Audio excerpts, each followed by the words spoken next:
Woman charged in grisly murder attacks her lawyer. The main character of the narrative, 25-year-old Taylor Shabiznes, is accused of first-degree deliberate homicide, corpse mutilation, and third-degree sexual assault. On February 23, 2022, she is accused of attacking Shadtharian.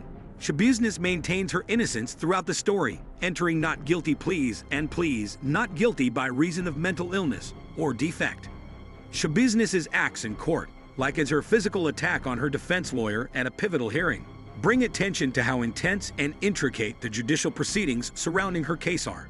Her purported confession to the crime, which describes her drug usage and unsettling violent behaviors, also heightens the mystery around her persona. Shabiznes appears as an enigmatic figure among conversations of her capacity to stand trial and the graphic nature of the crime she is accused of, raising concerns about her intentions, mental health, and guilt. Readers are captivated into Taylor Shabiznes' mysterious world as the narrative progresses and become curious about the veracity of the charges made against her. During a crucial hearing, Taylor Shabiznes, the defendant in a well-known murder case, attacked her own lawyer in a shocking courtroom altercation.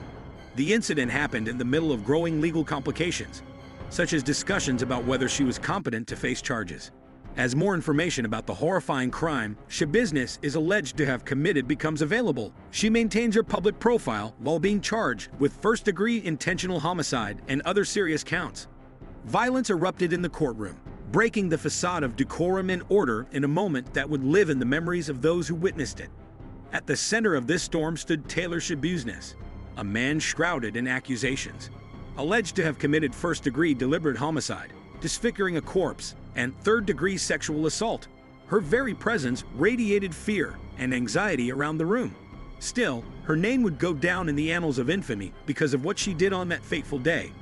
Tension in the room visibly increased as Judge Thomas Walsh made suggestions about a possible postponement of Shabiznes' upcoming trial, which was set for March 6. There was a sense of imminent storm in the air, like if it were crackling with expectation. And Shabiznes threw her rage at her defense lawyer with an abrupt and violent outburst. The tremor shook the courtroom, leaving spectators stunned. The ensuing chaos was a terrifying expression of the unrest that has been simmering beneath this case's surface for a long time. Shabiznes had not been a passive observer of her own story while being on trial for the most horrific atrocities. Rather, she had turned into a central figure in the intricate relationship between morality, the law, and the frailty of the human mind. The topic of Shabiznes' fitness to stand trial, a question rife with contradictions and ambiguities, was central to the drama that was developing. Even though she had refused to acknowledge any wrongdoing, her mental health was being closely monitored. The entire matter was looming like a sword of Damocles over competence, the cornerstone of legal processes, and it became painfully obvious that this was a question that would not be readily or swiftly addressed as the courtroom fell into disarray. At the center of this legal whirlwind was defense lawyer Quinn Jolly, a man navigating uncharted territory. His admission of the defense's attempts to determine Shabiznes' competency did nothing but increase the case's curiosity. The courtroom was filled with tension as he requested a 2-week postponement to enable additional evaluations to be finished. But in the middle of the heated arguments over the law and the turbulent feelings that filled the room, the terrifying specifics of the crime Shabiznes was charged with stood out. All who heard about the incident were chilled to the bone by its glaring brutality: a decapitated head found in a bucket in a plain house's basement. Shabiznes' purported admission depicted a spiral into insanity, propelled by drugs and sinister cravings. Nevertheless, there persisted a persistent sense of skepticism, a reluctance to acknowledge that such depravity could exist inside the limits of the human soul, even as the horror of the murder echoed throughout the courtroom. The opposing accounts of Shabiznes' mental condition reflected this emotion, which was expressed as a tug-of-war between responsibility and forgiveness, and sanity and insanity. The seriousness of the issue was palpable when the hearings came to an end, and the courtroom was evacuated. Shabiznes, confined to her cage once more, waited for her end with a mixture of resignation and defiance. The outside world was waiting impatiently to learn the truth about Taylor Shabiznes' mystery as the legal system churned and grinded its way slowly to an inevitable end. The story's principal elements are as follows. Legal drama. Taylor Shabiznes' emotional outburst in court during a pivotal hearing is the main plot point. This occurs against the backdrop of ongoing legal actions, which include talks of delaying her upcoming trial. Shabiznis is charged with first-degree deliberate killing, corpse mutilation, and third-degree sexual assault, among other heinous offenses. She is accused of attacking Shad Therian on February 23, 2022, which led to these allegations. Competency evaluation. The issue of Shabiznis's ability to stand trial forms a major element in the story. Conflicting reports and assessments about her mental health are used to examine this aspect, and her defense lawyer is requesting a postponement so that additional testing can be done. Brutal crime. The disturbing specifics of the alleged crime, of which Shabiznis is accused, draw even more interest.